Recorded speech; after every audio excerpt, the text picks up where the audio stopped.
my roster. So you might be in the other room.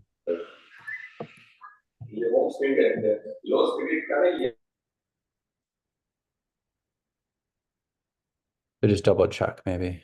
Double check on your end.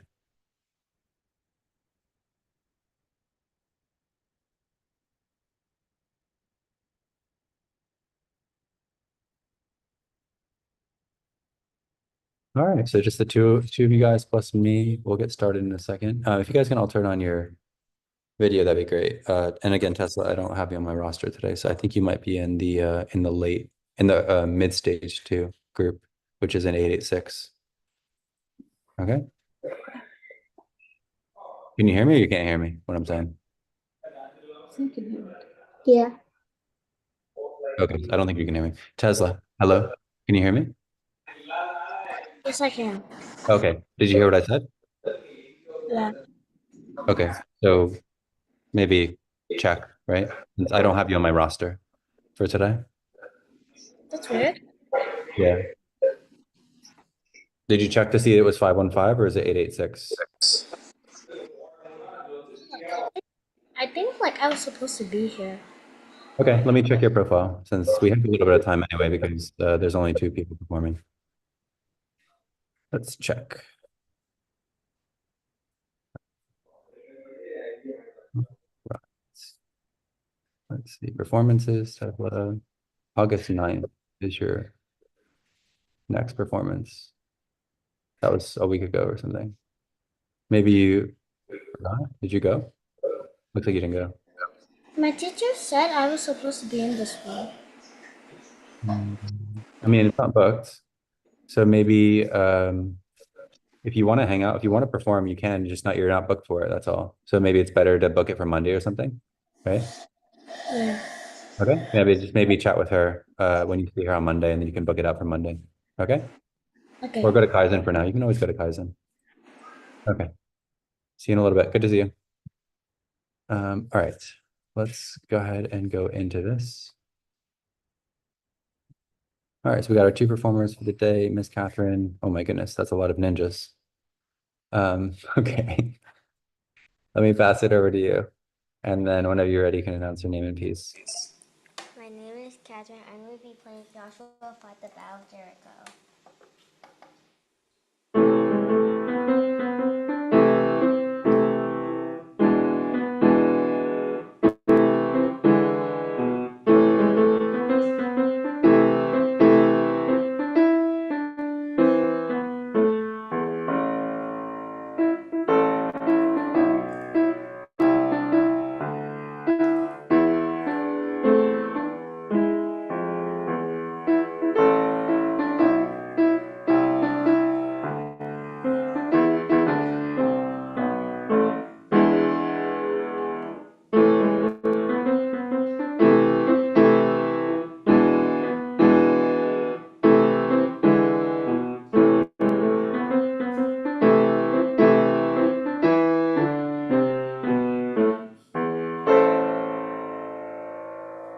All right. Nice performance. Good job. Did you work on that a little bit this week in camp, or you just did it just on your own at home with Kaizen? A little bit. Okay, good for you. That sounds nice. Really nice. We'll talk about it in the second half. Let's keep moving forward. Okay, next performer is Mr. Rashan. Actually, you should have gone first, Rashan. Let me pass it over to you. Whenever you're ready, can you answer name and piece? My name is Roshan and I'm going to be playing a short story.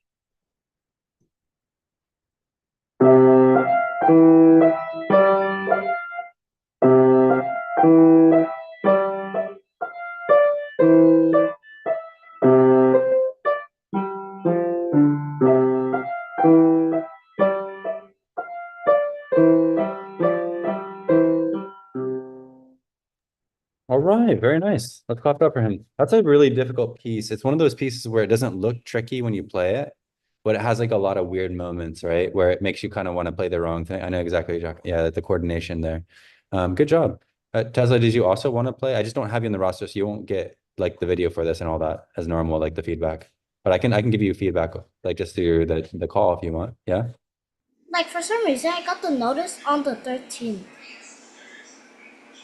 I mean, I don't know what to tell you. I just don't have you on the roster, but you're welcome to play. I don't mind if you play. I can do it manually, and then you just can't. I just can't put it in your profile because she didn't register you for today, right? It's like if you don't do an exam setup, then you can't have an exam at the Kaizen. You have to do it for the next one. The same thing, but I can do it manually. Okay. Okay. Yeah. All right. So what are you playing so I can look it up? Tell me. Minoa and F. Minuet now? Is that what you said? Yeah. All right. Go ahead. Well, actually, it was a different one though. Same one I played in the camp. Okay. Different minuet now.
All right, really nice performance. That's way better than the camp when you played it last week. You've done a good job to improve it from last week.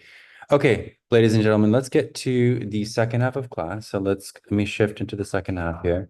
Let's go back and first start by talking about Catherine's piece. And as you guys know, the focus of this class is on movement. So we're going to be talking about movement today.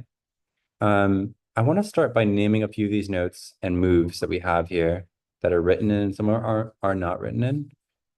So what is the name of that move right there? Not Catherine, because I know it's your piece. So Tesla can answer or Roshan can, you guys can answer. What is the name of that initial move? You're going to put your thumb on A. Go ahead and try it out. You guys should all try it out. Then you put your second finger on G sharp in the right hand, which is, if you think about it, to the left of the A. And then you put your thumb back on A. What is the name of that move? There's a very specific name for that move.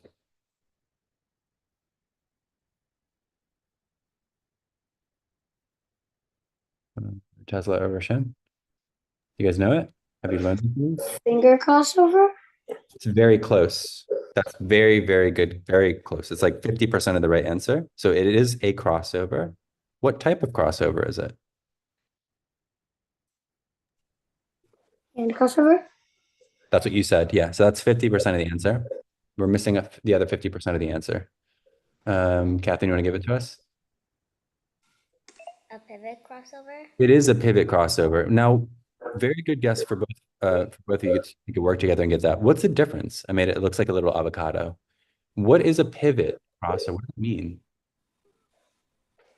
So the analogy I always give is basketball. Have you any of you guys played basketball before? Yeah. Okay. In basketball, there's something called your pivot foot. What does that mean? Pivot foot in basketball. Mm-hmm.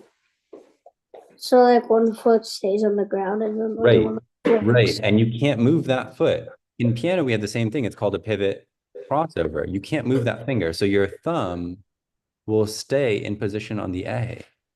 And then you'll cross over with finger two on G sharp, but then you'll cross back over and your thumb will be in position. So I want you guys all to try it. Try the opening, just that initial part here from here.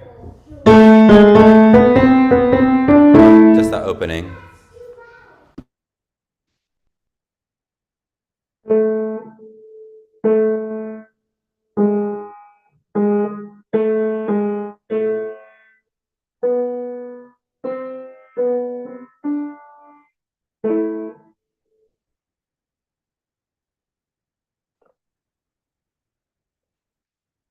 Do you notice how you're crossing over, but you're keeping your thumb in position? Yeah. Okay, good. Tesla, you want to try?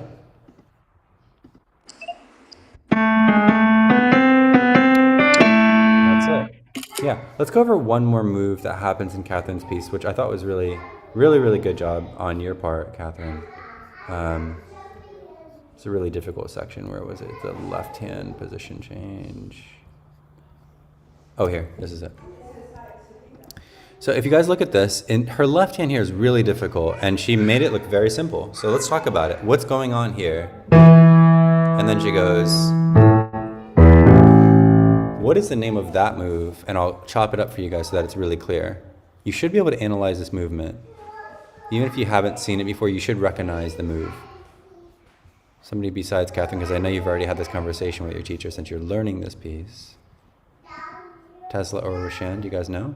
Give it a shot. Even if you don't get it right, it's okay. No big deal. At least try, right?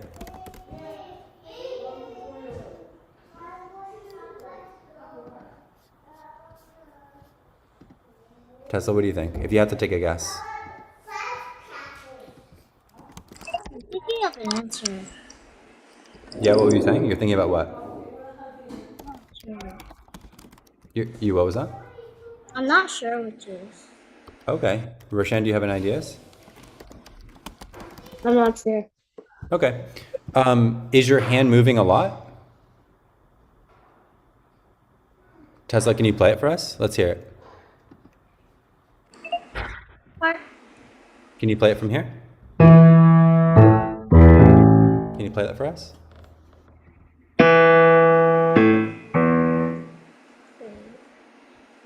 What is that? It's A. There we go. That's it. And now, one of the things you might notice is you're like, well, wait a minute. Is there a relationship between these notes? And this is a question for everybody. And these notes, are they related in any way?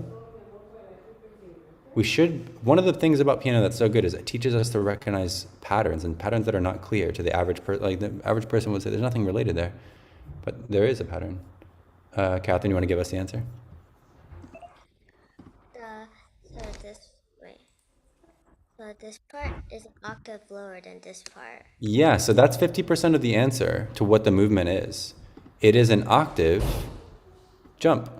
So this is an octave jump. So what's going to happen here is, as Tesla already played, and so did Catherine, we're going to start with our thumb on E. And then the jump will happen where you're going to go with your thumb to the next E down. So Roshan, since you haven't tried it yet, give it a shot. You're going to practice with your left hand jumping down an octave. It's a very, very common skill. You should almost be able to do it without looking.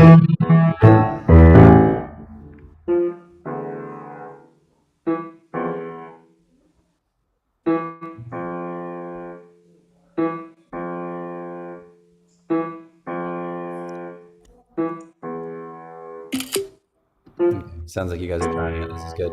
Anyone want to play it one time? And Catherine, did you get it eyes closed?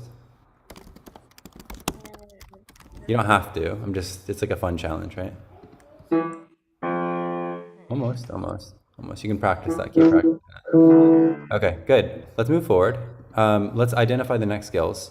So in Roshan's piece, your main challenge that you have here, and you actually don't have any movement. There is no movement in this piece. But there are very difficult moments in this piece. I want to see if you can identify it, Roshan. What is the most difficult measure in this piece? It's very clear which one it is based off of the coordination challenge. Which one do you feel most uncomfortable when you're playing? I think you're muted. The last part in like the second line. Can you be very specific? Can you give me a number? From major 7 to 8. Yeah, that's exactly right. Now, again, it's important to understand and identify why something is difficult. Now, why is this difficult? Because it's not only like steps and skips, it's like both combined together. You're on the right track. Take a look at the note values in the left hand here. What are the note values in the left hand? What's the rhythmic value here? What kind of notes are those? They're always like skips and like half notes, right? So okay, good. You gave me two answers. Good. So you gave me both that answer and another answer. You said that they are skips, which is a different question, but you did say they're half notes. Right. How about here? What is that? It's a full note. Right. And so these values are worth more. And so because they're worth more, they're easier to play. They're longer. So we don't have a high frequency. But this frequency over here is much more difficult because it's 4 times as fast as this. Right? That's why it's more difficult. So one of the really important skills that we need to build as problem solvers, or as musicians in this case, is we need to learn how to identify when something is difficult and why it's difficult. And that's exactly what's going on here. I want everyone to try this measure. It is a really tricky measure. You're playing with your thumb in the right hand, but you're playing with your third finger in the left hand. And that makes the coordination feel a little bit odd because you're using alternate fingers. You're not using the same fingers in both hands. So using 1 and 3 while using 3 and 1 in the other hand. That kind of sound, right? It's going to feel very weird to play that. Catherine, you want to go for it?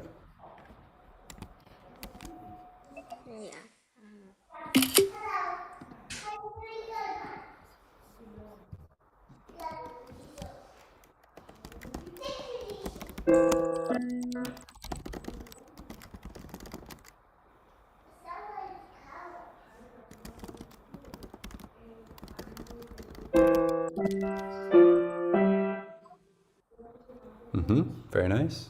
Tesla, you want to give it a shot?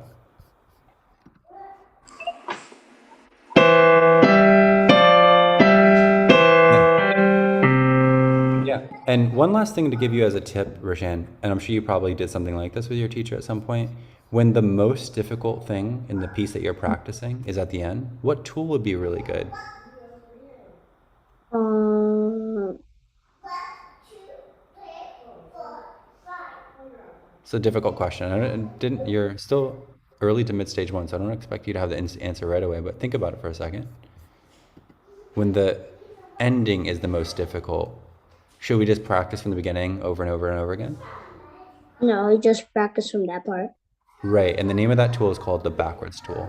Yeah, I use that a lot. Okay, so you use it. Yeah, okay, that's what I was asking. Yeah, okay, so you just forgot the name. So try to remember that name so that when you face something that's similar, where the ending is most difficult, you utilize the backwards tool. Just like if somebody says, "Hey, Roshan, I need you to hang a picture in my, hang a picture in your room," and then you would use a hammer, right? Or you would use like whatever, a command strip or something like that.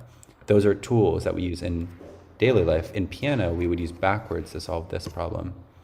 Okay, let's move forward. So Tesla, I'm just going to do yours manually, like I was saying, since you didn't have yours signed up. I think you were not playing this one, but you were playing this one. You have a lot of very difficult movements, especially in the left hand. So I want to tackle the left hand movements because those are very, very tricky. And I think that those would be most valuable to you. Your overall tempo needs to go faster. This is a minuet, and you're playing it quite slow, which is fine. It eventually needs to go something more like this.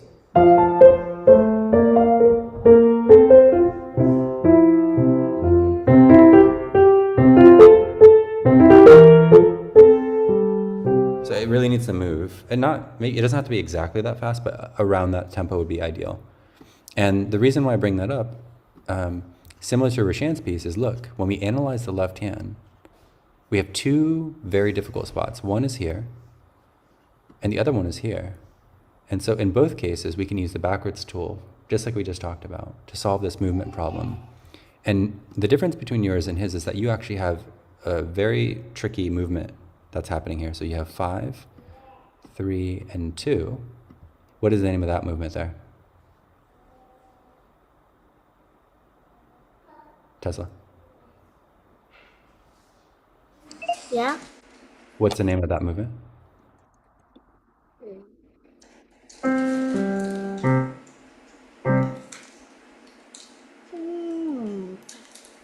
Wait, what was that again?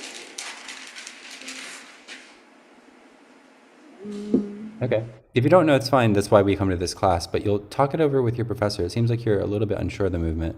This is called a triple stretch. Okay. I think Catherine might have known that. She seemed excited to answer that. And this is a jump. So right now you have a jump and then a triple stretch. This is a jump to middle C, and this is a triple stretch.